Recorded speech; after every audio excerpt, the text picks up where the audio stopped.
It's so bright, it's so sunny. I can't tell if the exposure is correct right now, but that's fine. You can see me, I think. Hello. Welcome once again to Stuff and Things, where I like to talk about stuff and occasionally even things. I'm your good friend Bradley, and today is a Sunday Stuff and Things, and today you find me on this beautiful beach. It is a beautiful sunny day. It's supposed to get up to 70 degrees. It hasn't done that for a very long time yet this spring. It's been mostly in the higher 50s, kind of scattered showers and stuff for the last couple weeks. But it's supposed to be a really nice weekend this weekend. It's a 3-day weekend, Memorial Day weekend, and it's also Ski to Sea weekend in Bellingham, Washington, which is a really big event that happens every year. We'll get into that a little bit later, but we have many things to talk about on Stuff and Things, including upcoming videos, things you can look forward to on Stuff and Things Patreon and Stuff and Things YouTube. We're going to talk about some cool things coming to the channel soon, some interesting products that people keep sending me. I don't really know why, but people keep contacting me and asking me to review things. So yeah, we're going to look at some of these things. We'll talk about the parade, the big Ski to Sea parade, the Ski to Sea festival that's going on in Bellingham this weekend. We'll get into your questions, comments, and feedback in hashtag askstuffandthings. And then of course we will close out the show with your, we will close out the show with Patreon shoutouts and updates, things that you can look forward to exclusively on Patreon this coming week. Let's get into it. Ooh. There are sandpipers down on the beach. There is no actual sand on the beach, it's all just rocks, but I might try to get some pictures of those guys soon. Okay, anyway, upcoming videos. Before we get to that, people were asking me about my back. It's much better than it was. It is still not 100%, and it's at that stage now where it's kind of dangerous, where like I can do most things. I can walk around pretty much without pain. Sleeping is still kind of uncomfortable, but right now it's at that stage where it feels like a glass hand grenade has been inserted into my spine in my lower back. And the pin is pulled almost all the way out, but it's still hanging on. It hasn't quite been pulled out. And then there are these wires connected to the pin that are also connected to all my limbs and muscles. And at any given moment, I could pull something the wrong way and that pin will be pulled out and the whole thing will explode. I'm hoping we get through this stage and then we truly get to healing. I mean, I know it's never completely healed, but for the most part, my back is fine. I do a lot of yoga, I work out a lot, try to strengthen the lower back. So anyway, much improved over what it was. But what can you look forward to on Stuff and Things Patreon and Stuff and Things YouTube? Well, this coming week, exclusive to Patreon, will be the Rattray Hal of the Wind review. Very interesting blend, one that I enjoyed a lot. You may have seen the first impressions video that was on Patreon a couple weeks ago. Now the full review is coming with my full thoughts on that blend. A very, very good blend by our good friends at Rattrays. Next on Stuff and Things YouTube and Patreon will be 2 seminal photo books. So I've been super into just the history of photography, trying to kind of nail down my aesthetic, what I like, why I like it in terms of photography. And there are a lot of old masters that people really point to. Some of my favorites, or 2 of my favorites, are Walker Evans and Robert Frank. Evans was mostly active in the 30s and 40s. Frank he was doing stuff for a long time as well, but probably most known from the 50s, I guess. That's when his most famous photo book, late 50s, was published. And there are 2 photo books now that are currently in print that you can get on Amazon, and they're not expensive. And they're 2 of the most important, most seminal photo books ever released. The sandpipers.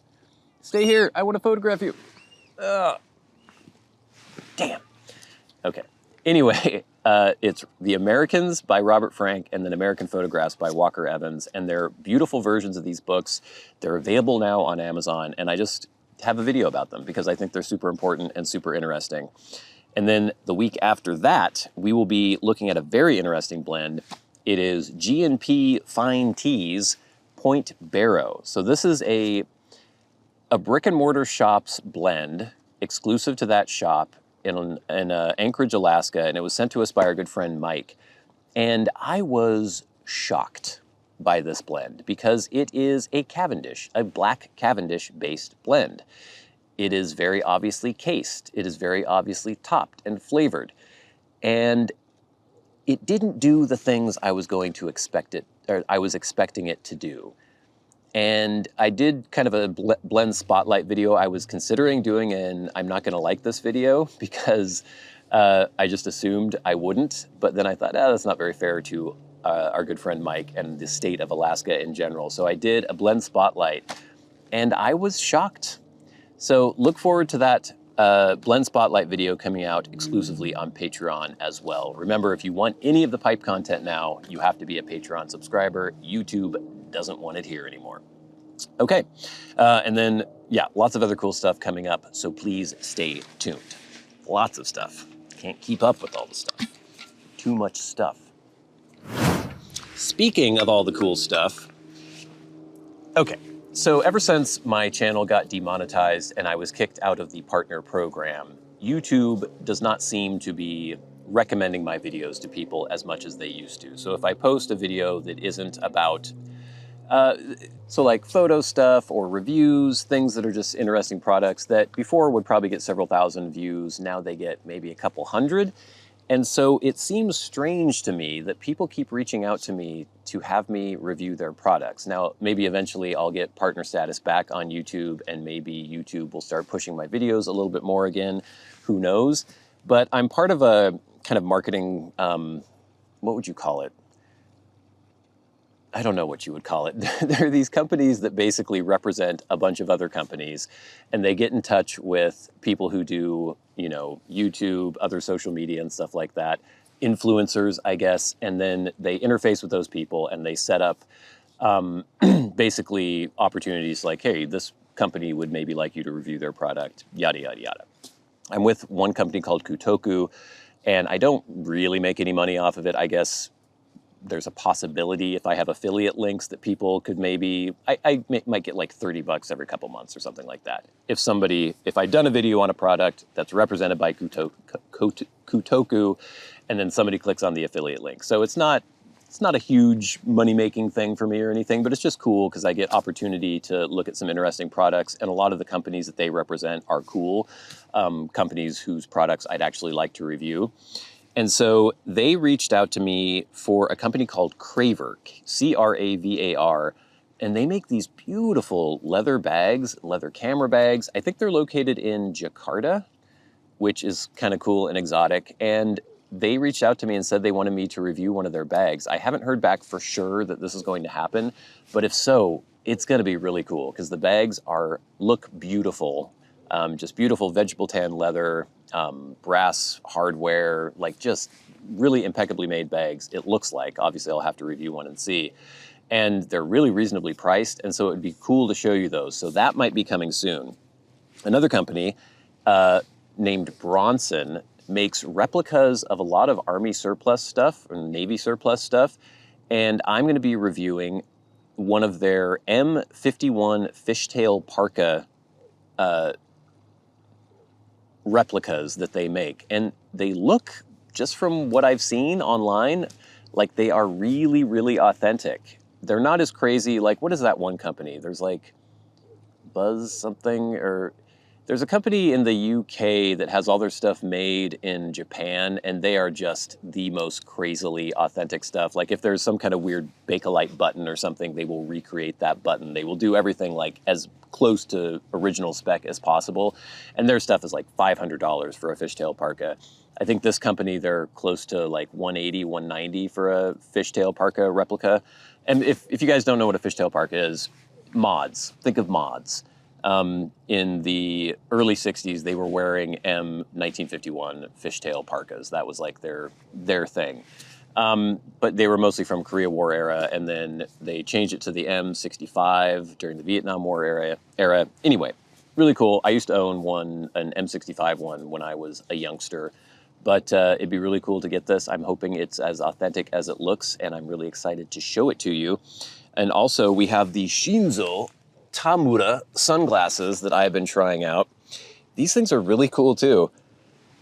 When I put these on, it's like I'm not wearing sunglasses. I mean, I can tell I'm wearing sunglasses, but they don't dim things down like a lot of sunglasses do. It still looks almost as though I'm not wearing sunglasses, but everything just seems kind of clearer and sharper, and it does take the glare off. So these are very interesting as well. We'll be doing a review on these soon. Just lots of cool stuff. People keep sending me. I don't know why. I'm so annoyed those sandpipers flew away because I really wanted to photograph them. I'm gonna creep around on the beach later and see if I can locate them. Maybe they flew away entirely. We'll see. Now, it is Memorial Day weekend here in the US. Memorial? Yeah. I always confuse Memorial Day and Labor Day. And that means in Bellingham that it is also Ski to Sea weekend. And Ski to Sea is this huge event that's been happening, I think, my entire life, probably longer. And where basically there's this really cool race that people from all over the world come to participate in, where, as the name suggests, it's from Mount Baker. You ski down the mountain, and then I think there's a kayaking part, there's a biking part, there's a bunch of different legs. It's kind of like, I mean, not like a triathlon or I don't know, but it's interesting. And a lot of people come, a lot of people take part. I think there are amateur teams and sort of professional teams. People get, businesses sponsor them to go. I think maybe there's like a junior division or something too. I've never actually watched the race, which is interesting. I've known people who have participated in it and stuff, and I've been involved in helping with like the parades and stuff in the past. But there is also a parade. So the race happens on Sunday. The parade happens today, and I'm hoping to get these videos done and edited and everything so I can try to take some photographs of the parade. But it's just something that's always been around all my life. I remember as a kid, we would go to the Ski to Sea parade every year. I don't know if they're as good now as they were when I was a kid, because back then people went all out. There were big floats. You know, they're throwing candy to people. I remember being very excited when the Shriners would show up, because they always had, the Shriners are like, I don't even know exactly what the Shriners are, but they're kind of like the Elks Club maybe. And they would be all these old men wearing little fezzes with tassels on them, driving like tiny little golf carts and things.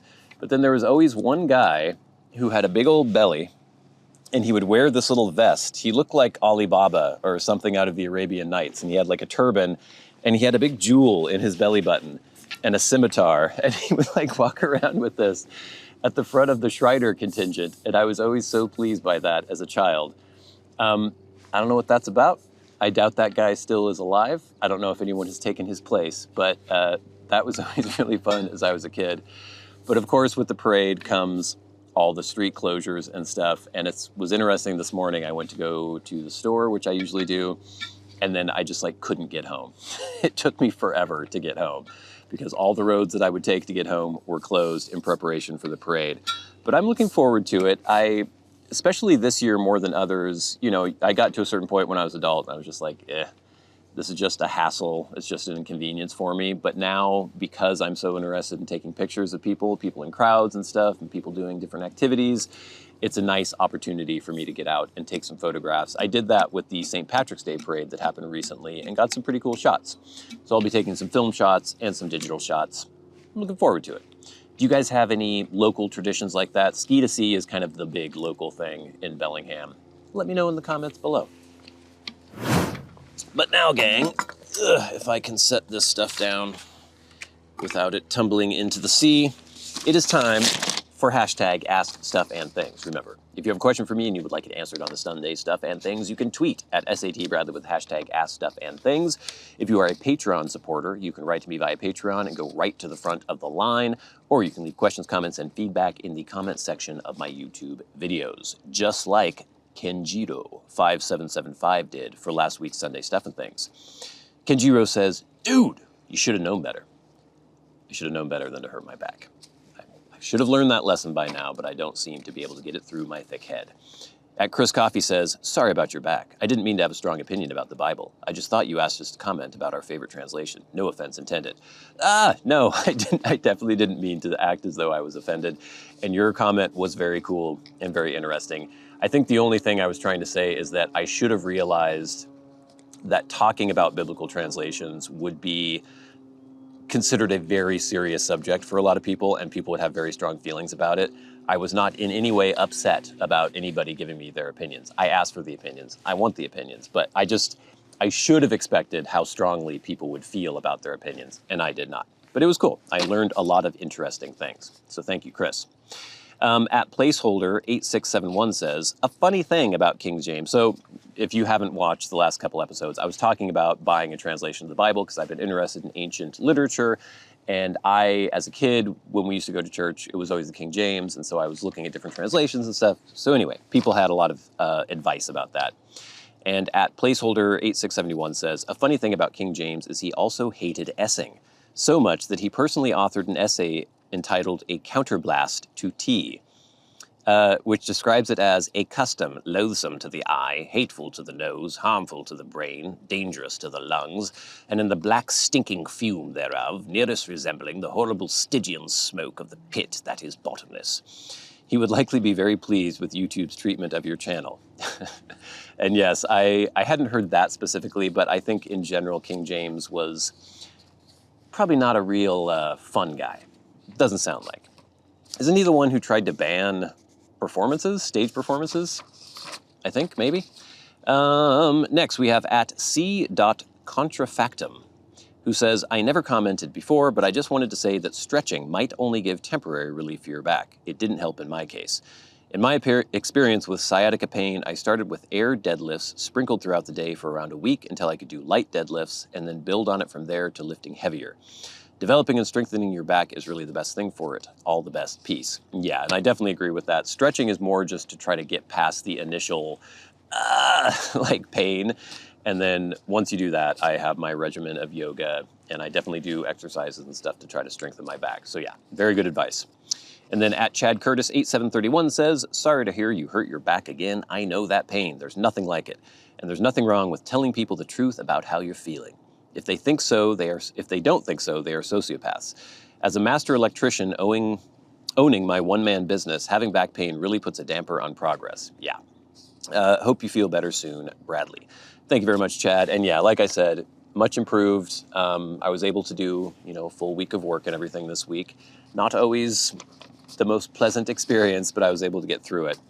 Okay, and then we have some feedback from the Nikon Nikkor 55mm f2.8 micro AIS lens, a beautiful vintage lens that I've been using on my film camera. And Ortsilanda says, nice review and nice pictures too. Thank you. Yeah, check those pictures out on the review that posted last week on Stuff and Things YouTube and Stuff and Things Patreon. Got some really cool shots, a little frog, a lot of other cool little macro shots. At John Wayne 8114 says, great seeing you came across this one. It's a great lens. It's been on my D750 most of the time for almost a year now. It almost became my standard lens. Probably going to put it on my APS-C too for a makeshift portrait lens because it does that admirably also. Yeah, very good for portraiture. Got it for its lack of barrel distortion, long focus throw, and decent price to use for the occasional close-up and product photography. Found out it's great all around, not lacking that artistic vibe old Japanese glass has. Mine's the same, late 90s. I think the last ones had upgraded coatings, but I found so many bad ones I just settled on what I could find at the moment. Probably going to hunt one of the very later ones just for comparison. Fun fact, it was used by NASA in 2 orbital missions. Yeah, I heard that too. So yeah, just a beautiful lens, very, very sharp, very low distortion. I love it. Some of these old Nikon lenses you can get for a song, and they're so good. Even adapted to digital lenses with really, really crazy sensors. At Emil3363 says, nice review, man. That's the first lens I bought new to go with my FM and F3 HP. So those are old Nikon film cameras. It is indeed tack sharp. I still own it along with the other 3 legendary sharp prime lenses. The 105 2.5 AIS, I have the AI version, which is basically exactly the same optically. It just doesn't have the integrated hood, and it's a beautiful lens. In fact, I have it here right now. If I can grasp it out of my bag. This one. This is the 105mm f2.5. The AIS version is the same one that the Afghan girl photograph was taken on National Geographic. People would know that. The 180 2.8 AIS, I don't have that. And the 24 2.0 AIS, I don't have that. But I do have the 28 2.8 AIS, which is also legendarily sharp and beautiful. It's hard to believe that they're now a quarter of the price I paid for them when they were new. Did you develop the roll of black and white yourself? Yes, I did. I'm enjoying watching your videos of yet another hobby we have in common. Keep them coming, Bradley. Thank you, Emil. And then finally, at Michael Case says, the two things Nikon did their best to preserve were the f-mount and the 52mm filter size. And I agree. These f-mount lenses were made from 59 until, are they still f-mount now? With their Nikon mirrorless cameras? I don't know, but for a very, very, very long time. So they're compatible with tons of Nikon cameras, and they're just fantastic. All right, gang, but that is it for feedback from this week. Please keep coming in. It really helps make the show go. Thank you. But now it is time for the very best part of the show, and that is where we thank our Patreon supporters. Remember, if you would like to support the channels on Patreon, there is a link in the description box below, and it is much appreciated. It is the only way to support the show now, because Stuff and Things has been demonetized on YouTube, kicked out of the YouTube Partner Program. Maybe we'll get back in there eventually. I don't know. But if you want to see any of the pipe stuff that used to be on the YouTube channel, it is now being moved over to Patreon. We are slowly building up the archive of all the old pipe blend reviews. Those are all going to be on Patreon eventually. All new pipe stuff posts on Patreon exclusively. $5 a month, you'll get access to all this content, and it really helps us out. So thank you so much. And every week we shout out those who support the channels at $25 or more a month.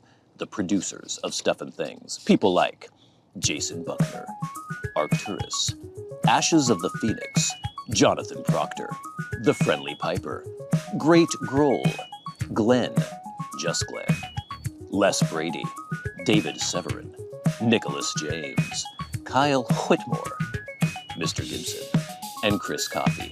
And of course, the Maniac tier, the crazy people who support the channel at $100 a month, people like Bob Magee.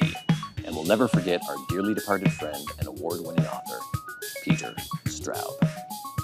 So, what can you look forward to exclusively on Patreon this coming week? There will be the Raffray's Hal of the Wind full review, posting this Monday on Patreon. And then on Thursday, the From the Archives Dunhill Deluxe Navy Rolls review.